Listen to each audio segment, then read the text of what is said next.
First one, then another. Bite. Slap. Bite. Before you know it, mosquitoes are descending from the skies to disrupt your backyard summer soiree. How can such a tiny, fragile insect cause so much pain, suffering and annoyance? Notwithstanding the death and disease that mosquito-borne pathogens cause around the world, the annoyance caused by mosquito bites can be seriously disruptive, and yes, they might bite you more than your friends. The reactions to bites can be severe, and when swarms of mosquitoes swell in the suburbs, the impacts can be substantial. It may be impossible to stop mosquitoes flying in from local bushland or wetland areas. The mosquitoes breeding in your neighbor's yard won't have much trouble flying over the fence either, and while local authorities may instigate control programs and new technologies are deployed to reduce, replace, or wipe out local mosquito populations, there is still plenty you can do to beat the bite of mosquitoes yourself. Here's how you can build a mosquito-free zone around your friends and family. Slip, slop, and spread it around. Just as you'd slip on a shirt, slop on sunscreen and slap on a hat to protect from sunburn, two of these three apply to mosquito bite protection too. Slipping on long-sleeved shirts and long pants will protect from mosquito bites. Darker colors tend to attract mosquitoes, and even though pale clothing won't repel mosquitoes, perhaps you won't attract as many. Also, go for something loose-fitting so the mosquitoes cannot bite through to your skin, and perhaps rethink the skin-tight activewear for your next bushwalk or fishing trip. Slopping on some insect repellent is the best way to go.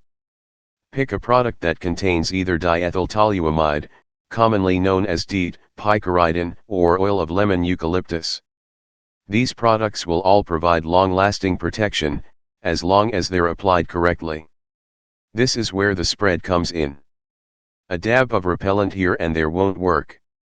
A squirt on the back of your shirt or a puff above your head won't do the trick either. Regardless of formulation, be it cream, lotion, gel, roll-on, pump spray or aerosol, there needs to be complete coverage of all exposed skin. If you miss a bit, the mosquito will find that chink in your armor and bite it. You can sweat it off, rub it off or wash it off while swimming, so keep in mind that you'll need to reapply your chosen repellent throughout the day. Some people are reluctant to use these chemical repellents and feel anxious about perceived health risks.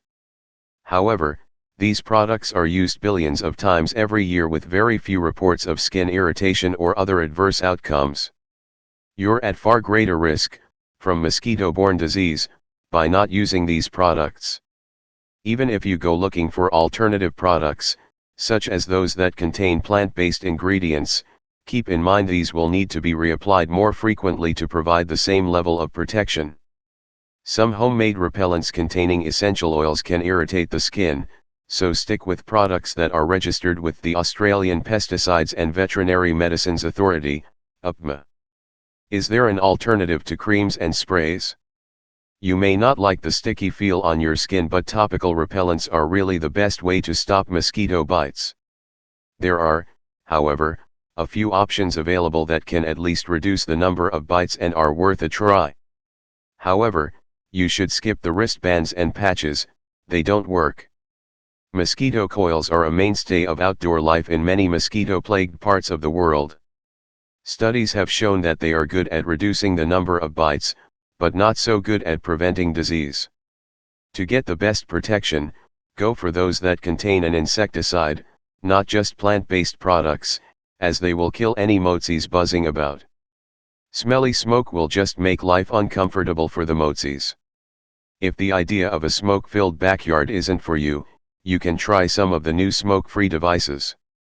Instead of a smoldering coil, there are some battery-operated and plug-in devices that release products that kill or repel mosquitoes. These devices typically release an insecticide from a heated pad or oil reservoir. These can be useful when used indoors at night to stop the pesky buzzing, but there are also devices that can be taken on the go. Whether you're clipping them to your belt or backpack or sitting them on your picnic table, they won't provide an impenetrable shield against mosquitoes, but they will at least keep some away. A smartphone isn't a smart option. Browse your favorite app store and you'll find a stack of apps claiming to keep mosquitoes at bay. Most claim to emit an ultrasonic sound that motsies don't like. But the reality is that a mosquito on the search for blood isn't put off by anything. Long before smartphones hit our pockets, sonic repellents were marketed as an alternative to topical repellents and mosquito coils. There has never been any evidence that these devices work. Mosquitoes do respond to sound, but generally only the males who are on the lookout for love. And males don't bite anyway. Take the fight to the backyard. Perhaps the best option of all to keep the bites out of your backyard is to stop motsies breeding there in the first place. Any water-holding container, from a rainwater tank to a wading pool, or even an upturned bottle top, can be home to mosquito wrigglers.